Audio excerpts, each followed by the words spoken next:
Hello, आप सभी को नमस्कार।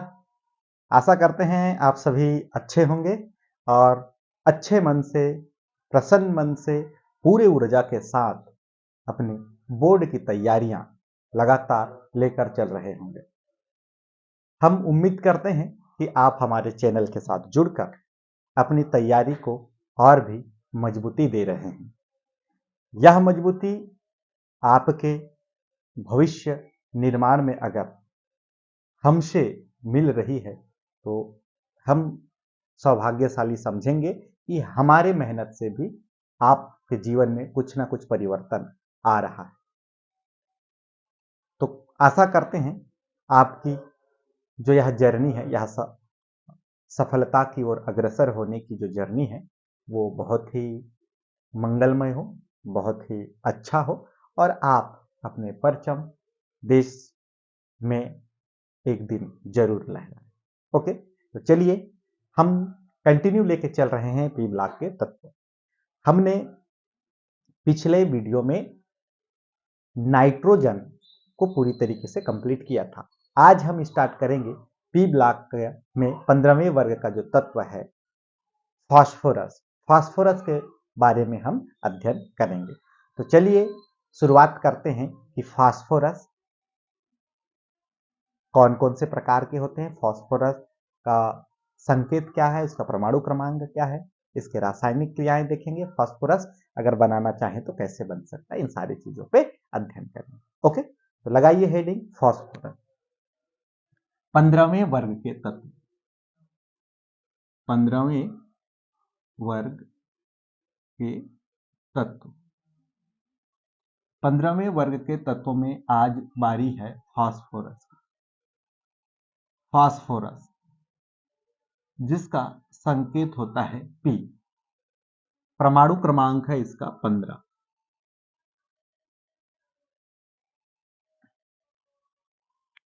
ठीक है, फास्फोरस एक तत्व है ना। अब देखते हैं फास्फोरस के अपरूप। ये जो फास्फोरस है, इस फास्फोरस के अपरूप,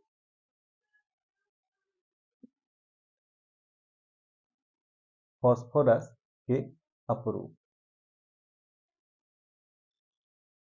फास्फोरस जो है अलग अलग फॉर्म में, अलग अलग रूप में पाया जाता है।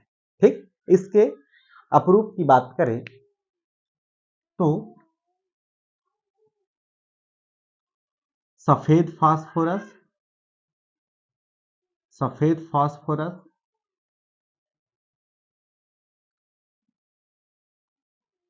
ठीक, इसके बाद काला फास्फोरस, काला फास्फोरस,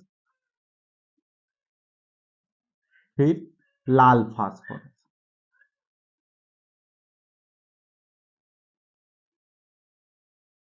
तो फास्फोरस के तीन अपरूपों के बारे में हम यहाँ पे देखेंगे, सफेद फास्फोरस, काला फास्फोरस और लाल फास्फोरस। ठीक, फास्फोरस पी ब्लॉक का तत्व है। फास्फोरस 15वें वर्ग में आता है। फास्फोरस का परमाणु क्रमांक 15 है।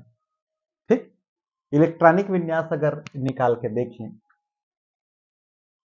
First S2, 2S2, 2P, 6, 3S2, 3P, 3, 10 3, 10 5 15, इस तरीके से।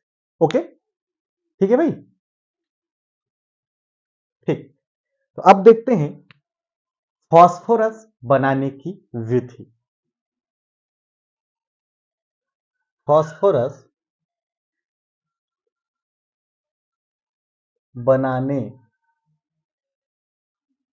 की विधि, कि फास्फोरस अगर हमको बनाना हो तो कौन कौन सी विधियां हैं जिनसे हम फास्फोरस को बना सकते हैं। ठीक, तो हम यहां पे बात करेंगे थॉमस स्लैग विधि द्वारा। ओके, थॉमस स्लैग विधि, इससे सफेद फास्फोरस बने। कौन सी विधि है? थॉमस स्लैग विधि। थॉमस स्लैग विधि, थॉमस स्लैग विधि। थॉमस स्लैग विधि से सफेद फास्फोरस को बनना देखेंगे, सफेद फास्फोरस। ओके, कौन सी विधि? थॉमस स्लैग विधि। थॉमस स्लैग विधि के द्वारा से हम लोग जो है सफेद फास्फोरस का बनना सीखे। ठीक, तो थॉमस स्लैग एक यौगिक है, जैसे CA3PO4 ट्वाइस, CA3PO4 ट्वाइस, ये जो है इसे हम थॉमस स्लैग के रूप में जानते हैं।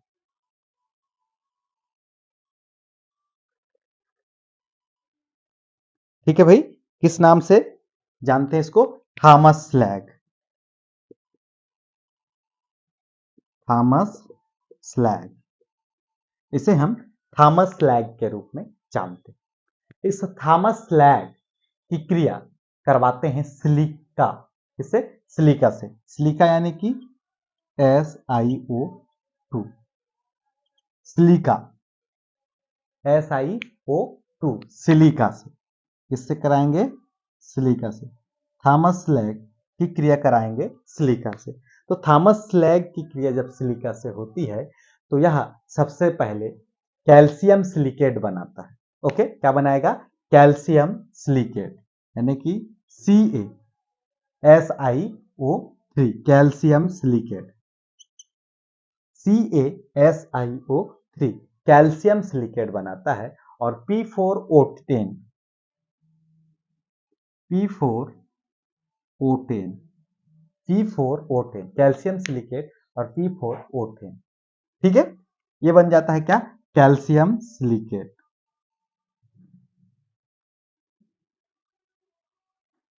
Calcium silicate, calcium silicate, calcium silicate बनता है फिर P4O10। ओके, फिर इस P4O10 को कोक की उपस्थिति में आगे इसकी क्रिया कराते हैं, इससे कोक,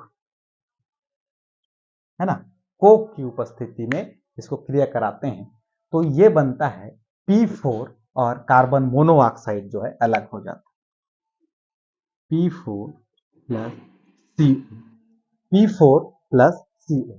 ये जो P4 है यह सफेद फास्फोरस, यही जो है सफेद फास्फोरस है। ठीक है भाई, ये P4 जो है यही क्या है? सफेद फास्फोरस। ठीक, तो हम क्या देख रहे हैं? फास्फोरस बनाने की विधि। तो फास्फोरस बनाने की विधि में हम थॉमस स्लैग विधि की बात करते हैं। थॉमस स्लैग विधि से क्या बनता है? सफेद फास्फोरस। ठीक, थॉमस स्लैग विधि से क्या बनता है? सफेद फास्फोरस। ओके, तो थॉमस स्लैग CA3PO4 ट्वाइस, ये जो है थॉमस स्लैग कहलाता है, जिसकी क्रिया करवाते हैं सिलिका से, सिलिका से क्रिया करके यह कैल्शियम सिलिकेट बनाता है तथा P4O10, ये P4O10 जो है कोक की उपस्थिति में क्रिया कराती है ना। ठीक है, तो फिर सफेद फास्फोरस में बदल जाता है। ठीक है, तो इस तरीके से हमको थॉमस स्लैग विधि से सफेद फास्फोरस प्राप्त होता है। ठीक, ओके, तो चलिए नोट कर लीजिए भाई।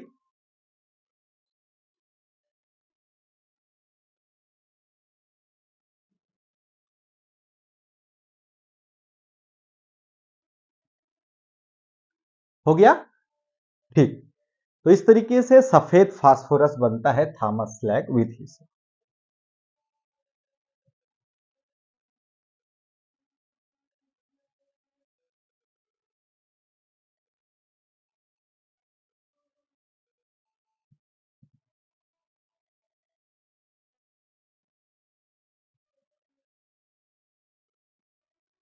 तो अब देखते हैं इसके गुण, फास्फोरस के गुण, है ना। सफेद फास्फोरस हमने अभी देखा किस तरीके से बनता है, तो अब देखेंगे फास्फोरस के जो है गुण। ओके, चलिए, सफेद फास्फोरस, इनके गुण।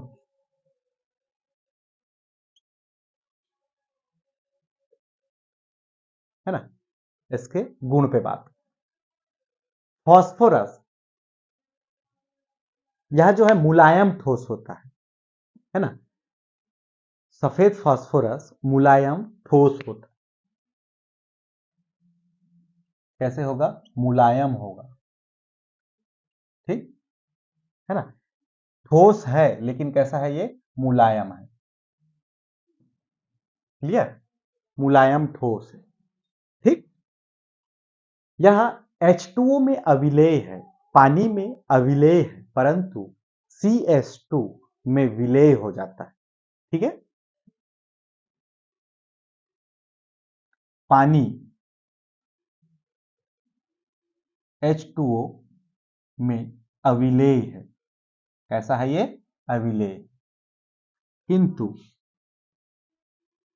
CH2 में विलेय है, ठीक है भाई। पानी में यह अविलेय है किंतु CH2 में यह विलेय है, ठीक। ओके।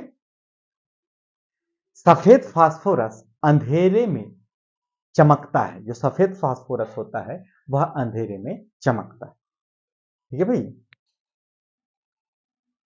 सफेद फास्फोरस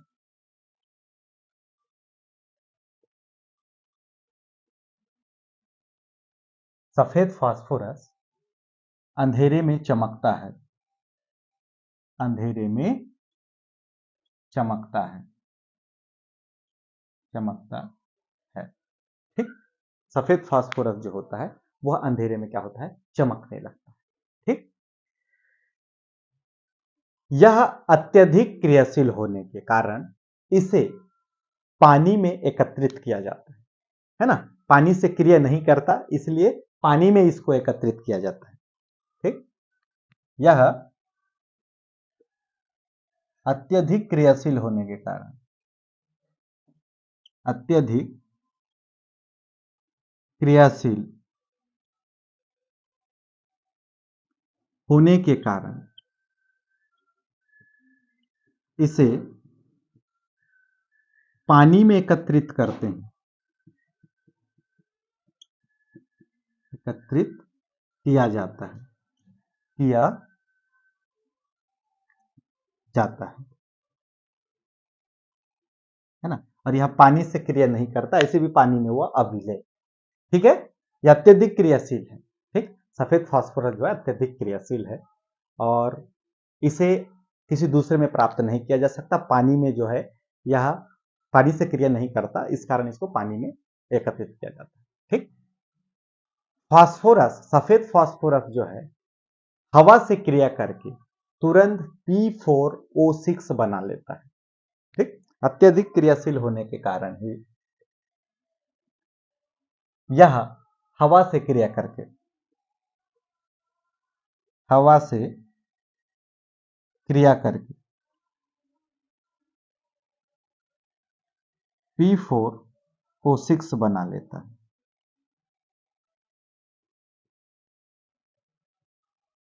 ठीक है। तो ये इसके कुछ रासायन इनके गुण हैं।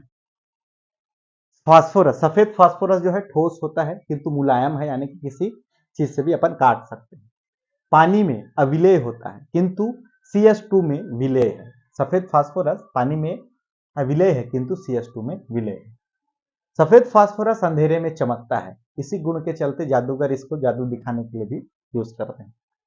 यह अत्यधिक क्रियाशील होने के कारण इसे पानी में एकत्रित किया जाता है ना। पानी से क्रियाशील नहीं है कि नहीं करता, इसी से जो है इसी कारण इसको पानी में एकत्रित करते हैं और यह खुद जो है सफेद फास्फोरस बहुत अधिक क्रियाशील होता है।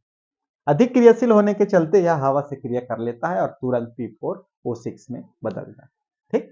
तो ये थे सफेद फास्फोरस के गुण, जल्दी से इसको नोट कर लीजिए।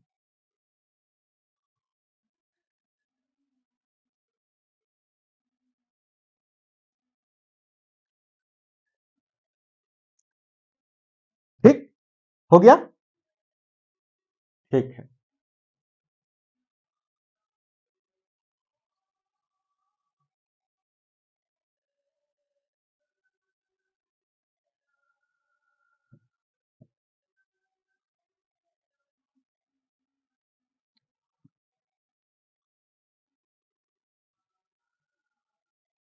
ये था सफेद फास्फोरस बनाने की विधि, जिसमें हमने थॉमस लैग विधि देखा।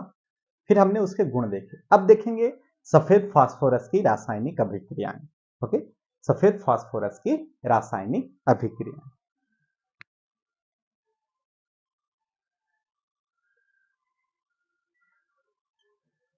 सफेद फास्फोरस की रासायनिक अभिक्रियाएं।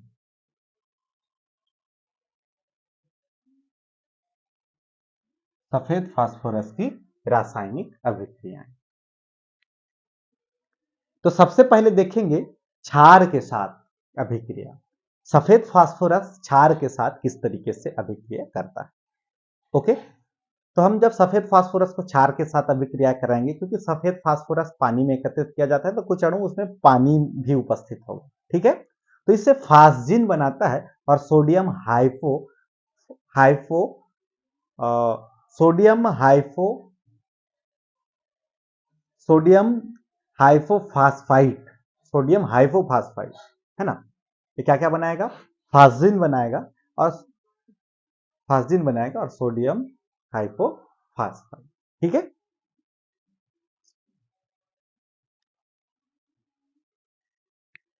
सबसे पहले देखते हैं किन से रिएक्शन, क्षार से क्रिया, है ना। क्षार से क्रिया,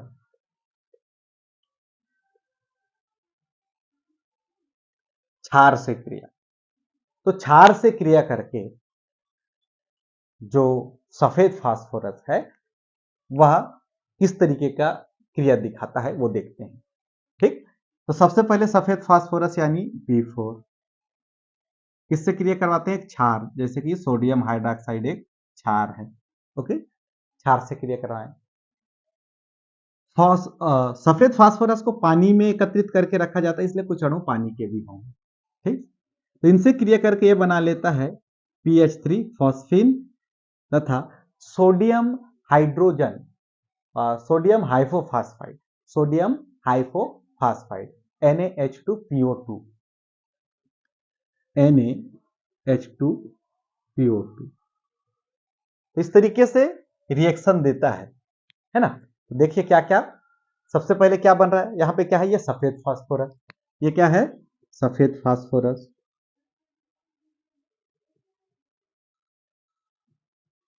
ये सफेद फास्फोरस, ये क्या हो गया, एक क्षार हो गया, क्षार। पानी कहां से आ गया, क्योंकि सफेद फास्फोरस पानी में ही एकत्रित करके रखा जाता है। ठीक, ये बन गया फॉस्फीन, क्या बना, फॉस्फीन। और जो Na2 Na NaH2PO2 है ना, ये सोडियम हाइपोफास्फाइड, सोडियम हाइपोफास्फाइड, सोडियम हाइपोफास्फाइड। ठीक, क्लियर है। तो इस तरीके से क्या बनता है, यहां पे फॉस्फीन बनता है। ठीक है भाई, अब देखते हैं यहां एक और चीज पे चर्चा होगी। अब देखते हैं इसकी ऑक्सीकरण संख्या। यहां पे फॉस्फोरस जो है फ्री है ना, फॉस्फोरस की ऑक्सीकरण संख्या यहां पे कितनी होगी, 0 होगी। ठीक, फॉस्जिन में देखते हैं, फॉस्जिन में कितनी, हाइड्रोजन के पास +1 होता है और टोटल कितने हैं, 3 है, तो 3 प्लस हुए हैं, तो 3 प्लस हुए हैं तो इसको x मानते हैं बराबर 0, तो x बराबर कितना होगा, -3। तो यहां पर इसका जो है कितना दिख रहा है, -3। फॉस्फिन में फॉस्फोरस का -3 है। यहां पे देखिए, यहां पे निकाल के देखते हैं फॉस्फोरस। ठीक, सोडियम का होता है +1 है ना, H2 में भी एक का एक हाइड्रोजन का +1 है तो 2 हाइड्रोजन है तो ये +2। फॉस्फोरस का निकालना है तो x, फॉस्फोरस का निकालना है तो x, और ऑक्सीजन का -2 होता है और टोटल 2 ऑक्सीजन है बराबर 0। तो देखेंगे तो ये +3 प्लस x, ये -4 बराबर 0। तो यहाँ पे x ये और इसके उसमें माइनस करेंगे तो ये माइनस का 1 इक्वल टू 0, तो x इक्वल टू क्या होगा प्लस का 1। तो यहाँ पे फास्फोरस की ऑक्सीकरण संख्या जो है कितना दिख रहा है प्लस का 1। यहाँ पे इसका जो है प्लस का 1 दिख रहा है। ओके, तो आप देख पाएंगे कि सफेद फास्फोरस का यहाँ ऑक्सीकरण संख्या जो है कितनी है 0 है। यहां से इसको देखिए 0 से कितना हो गया माइनस का 3। ऑक्सीकरण संख्या 0 से कितना हुआ माइनस का 3। यहां पे फास्फोरस का 0 है ऑक्सीकरण संख्या, यहां पे माइनस का 3। तो ऑक्सीकरण संख्या बढ़ा कि कम हो गया, कम हो गया, बिल्कुल सही। यहां पे ऑक्सीडेशन नंबर क्या हो रहा है कम हो रहा है, 0 से माइनस का 3 हो रहा है। इसका मतलब क्या हो गया कम हो रहा है। ठीक, कम हो रहा है यानी कि ऑक्सीकरण संख्या कम होना क्या कहलाता है अपचयन कहलाता है। ठीक है, ऑक्सीकरण संख्या का कम होना अपचयन कहलाता है। अब देखो यहां पे फास्फोरस का 0 है, फास्फोरस का यहाँ 0 है, तो 0 से लेके अब चलें यहां पे, तो यहां पे फास्फोरस का कितना आ रहा है प्लस का 1। फास्फोरस का कितना आ रहा है यहाँ पे प्लस का 1, और इधर कितना था 0।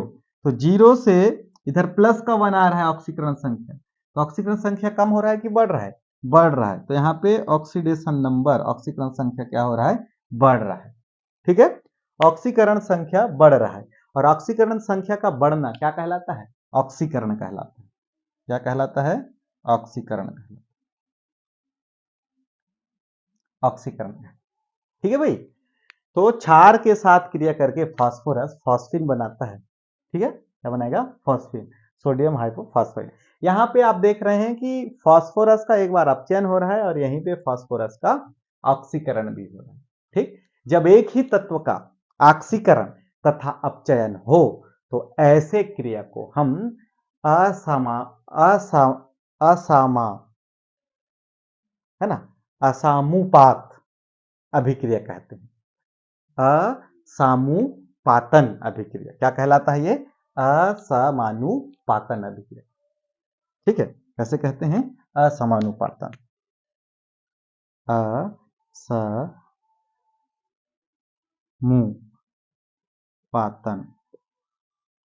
असमुपातन अभिक्रिया। ठीक है, क्या कहेंगे असमुपातन, असामुपातन अभिक्रिया। ठीक है भाई, ओके। ठीक, चलिए नोट कर लीजिए यहां तक।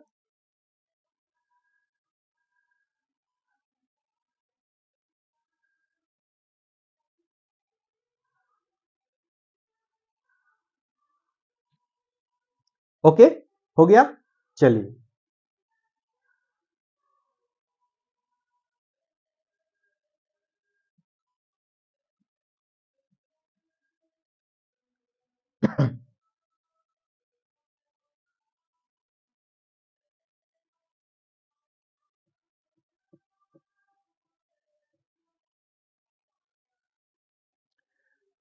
तो एक ही तत्व का ऑक्सीकरण और अपचयन हो तो उसे क्या कहते हैं असामुपातन अभिक्रिया। तो देख लेते हैं भाई पहले असामुपातन अभिक्रिया, असामुपातन अभिक्रिया।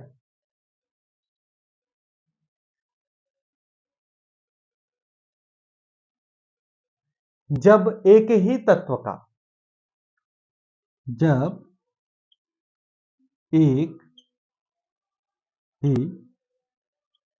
तत्व का ऑक्सीकरण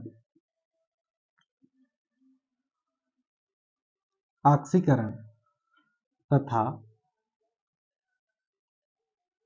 अपचयन होता हो, ऐसी रासायनिक अभिक्रिया, ऐसी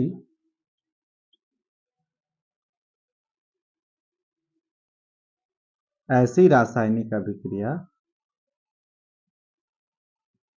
असामुपातन पातन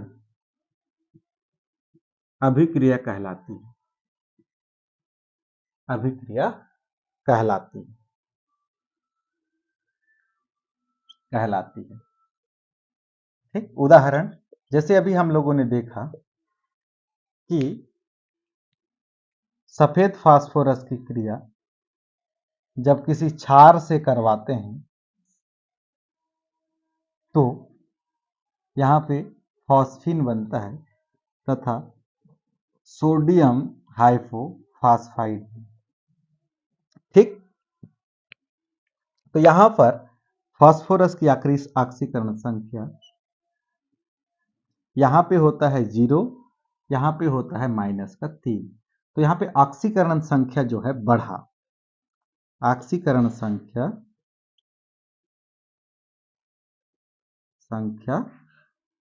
बढ़ा। और ऑक्सीकरण संख्या बढ़ना क्या कहलाता है? सॉरी, कम हुआ। ऑक्सीकरण संख्या क्या हुआ? कम हुआ। कम हुआ मतलब क्या हो गया? अपचयन। ऑक्सीकरण संख्या का कम होना कहलाता है अपचयन। अब यहाँ पे देखें, ऑक्सीकरण संख्या 0 से यहाँ पे +1 होता है उसका, और यहाँ पे 0 है, तो ऑक्सीकरण संख्या क्या हो रहा है? ऑक्सीकरण संख्या यहाँ पे 0 से +1 हो रहा है, मतलब बढ़ रहा है।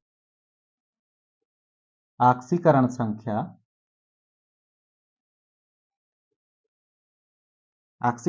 यहाँ पे बढ़ रहा है। ऑक्सीकरण संख्या बढ़ना क्या कहलाता है भाई? ऑक्सीकरण कहलाता है।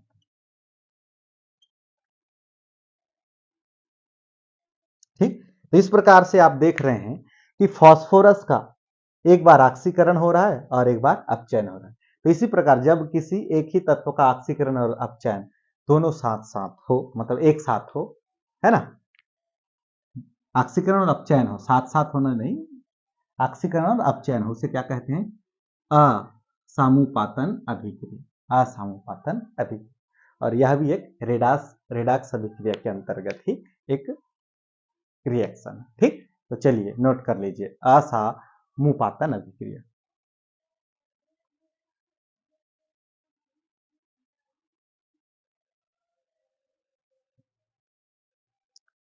ओके, ठीक।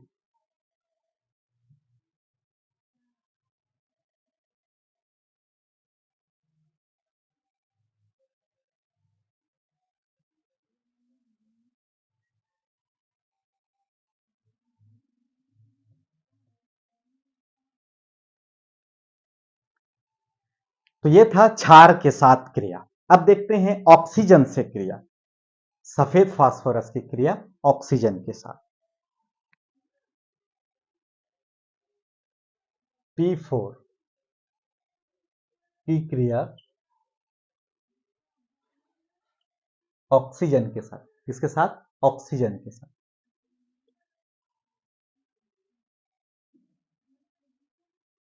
ऑक्सीजन के साथ देखते हैं कैसा रिएक्शन देगा ऑक्सीजन के साथ क्रिया। दो स्थितियां हो सकती है जब सफेद फास्फोरस ऑक्सीजन O2 की सीमित मात्रा में रिएक्शन करे, है ना। O2 कैसा रहना चाहिए? सीमित मात्रा में, कम मात्रा में O2। सफेद फास्फोरस है, कौन सा फास्फोरस है? सफेद फास्फोरस। सफेद फास्फोरस ऑक्सीजन से क्रिया करे, ऑक्सीजन की मात्रा कैसी होनी चाहिए? सीमित होनी चाहिए। तो इस स्थिति में बनता है ये P4O6। क्या बना लेता है? सीमित मात्रा में क्या बनाएगा? P4O6। ठीक, अब अगर ऑक्सीजन की पर्याप्त मात्रा हो, सफेद फास्फोरस लें, सफेद फास्फोरस को लिया जाए और ऑक्सीजन अब जो है पर्याप्त मात्रा में, आधिक्य हो, कैसा हो? आधिक्य हो। ठीक, तो इस स्थिति में जब ये दोनों आपस में रिएक्शन करते हैं तो ऑक्सीजन के साथ रिएक्ट करके ये P4O10 बनाता है। ठीक, तो इस तरीके से ऑक्सीजन के साथ क्रिया करके सीमित मात्रा में फास्फोरस क्रिया करेगा तो P4O10 बनाएगा, और अधिक की मात्रा में करेगा तो P4O6 बनाएगा, और अधिक की मात्रा में P4O10 बनाएगा। ठीक, चलिए नोट कर लीजिए।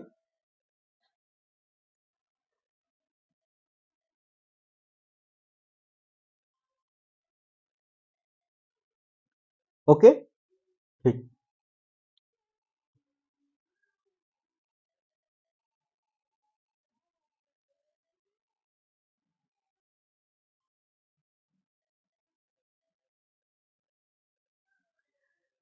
अब देखते हैं फास्फोरस की संरचना, सफेद फास्फोरस की संरचना।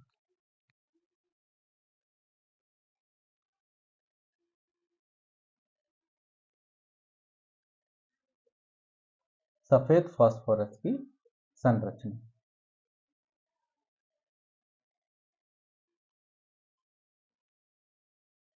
सफेद फास्फोरस की संरचना। तो कितने कार्बन फास्फोरस दिख रहे हैं? P4 यानी कि 4, P4 है ना, P4, P P P P। Phosphorus इनके पास जो है लोन पेयर ऑफ इलेक्ट्रॉन, एकाकी इलेक्ट्रॉन युग्म होता है जो बंध बनाने में भाग नहीं लिए, ऐसे इलेक्ट्रॉनों का जोड़ा। ठीक, ये आपस में जुड़े रहते हैं ऐसे, इधर इसके साथ बंध बना है, इसके साथ बंध बना है, इधर इसके साथ बंध, इसके साथ बंध, और ये आपस में एक दूसरे से ऐसे भी जुड़े हैं और एक दूसरे से ऐसे। ठीक, तो ये जो है P4 की संरचना, किसकी है? P4 की संरचना, यानी कि सफेद फास्फोरस। ये सफेद फास्फोरस की संरचना। तो इस सफेद फास्फोरस को अब देखें, इसके गुणों पे बात करते हैं कि क्या क्या चीजें कैसे कैसे। ठीक, तो सबसे पहले इसमें पीपी के बीच में जो बंध है इनकी संख्या कितनी है देखते हैं, है ना। पीपी बंध अगर बात करें पीपी के बीच में, है ना, तो 1 2 3 4 5 6, तो पीपी बंध कितने हैं? 6 हैं। पीपी फास्फोरस फास्फोरस के बीच में कितने बंध हैं? 6 बंध हैं। ठीक, नेक्स्ट दूसरा बात कर लेते हैं अपन फास्फोरस, यानी कि एक जो पी है, इस पी पे कौन सा संकरण है? ये जो पी है, इस पी पे संकरण, पी पर संकरण, तो पी पर जो संकरण है वो sp3 है। क्या है? कौन सा संकरण है? sp3। अब कैसे पता चला इसमें संकरण sp3 है? तो संकरण निकालने के लिए जो सूत्र होता है वह होता है lone pair electron plus sigma बंध। ठीक, इनको आपस में जोड़ते हैं तो जितना नंबर आता है उतने कक्षक वाले संकरण जो है, जितने उतने कक्षक जो भाग लिए हैं वो संकरण होता है। ठीक, अब देखें इस वाले फास्फोरस की बात करें तो इस फास्फोरस के पास लोन पेयर कितने हैं? एकाकी इलेक्ट्रॉन युग्म कितना है? एक है, एक इलेक्ट्रॉनों का जोड़ा है। सिग्मा बंध कितने हैं? 1 2 3, 3 सिग्मा बंध प्लस 3, यानी कि टोटल कितने? 4। तो चार कक्षक किसमें होता है? sp3, है ना, एक s का p के 3, टोटल कितने कक्षक? 4। तो इस तरीके से तो संकरण यहाँ पे कौन सा होगा? sp3 संकरण। ठीक, इसकी संरचना, ये जो संरचना है इसको त्रिकोणीय पिरामिडी कहा जाता है। ठीक है, इसकी संरचना कैसी है? त्रिकोणीय, त्रिकोणीय पिरामिडी, त्रिकोणीय पिरामिडी, है ना। इसकी जो संरचना है इस संरचना को त्रिकोणीय पिरामिडी कहते हैं। ठीक, यहां पे जो कोण है पीपी पीपी पीपी, है ना, तो पीपी के बीच में जो कोण है वह 60 अंश का है ना। 3 पी के बीच में कोण कितना है? 60 अंश का है। पीपीपी का जो कोण है वह 60 डिग्री का है। ठीक है भाई, कितने का है? 60 डिग्री, है ना, नॉर्मली 60 डिग्री का है इसमें।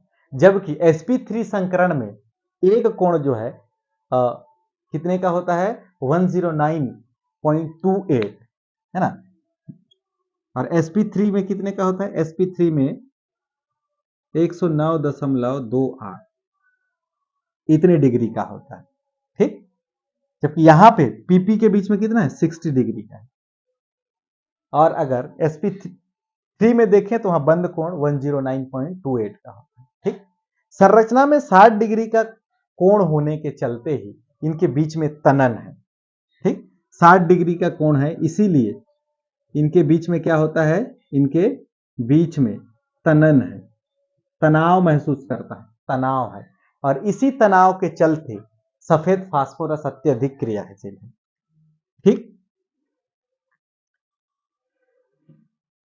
पीपीपी के बीच कोण 60 डिग्री होने के कारण होने के कारण इनमें क्या होता है, होने के कारण इनमें तनन होता है। ठीक, तनन, यहां लिख दे रहा हूं बचा वाला को, तनन होता है। ठीक, इसी तनन के कारण सफेद फास्फोरस अत्यधिक क्रियाशील है, अत्यधिक क्रियाशील। ठीक है भाई। तो सफेद फास्फोरस की क्रियाशीलता अधिक होने के चलते मुख्य कारण क्या है, sp3 में एक जो है 109.28 डिग्री का कोण होता है, जबकि यहाँ पे फास्फोरस के बीच में पीपीपी 3 फास्फोरसों के बीच में जो बंद कोण होता है वो 60 डिग्री का होता है, और इस 60 डिग्री के होने के चलते इनके बीच में काफी तनन होता है, और इसी तनन के चलते इनकी क्रियाशीलता अधिक होती है और ये अत्यधिक क्रियाशील होते हैं। ठीक है भाई। ठीक, चलिए नोट कर लीजिए।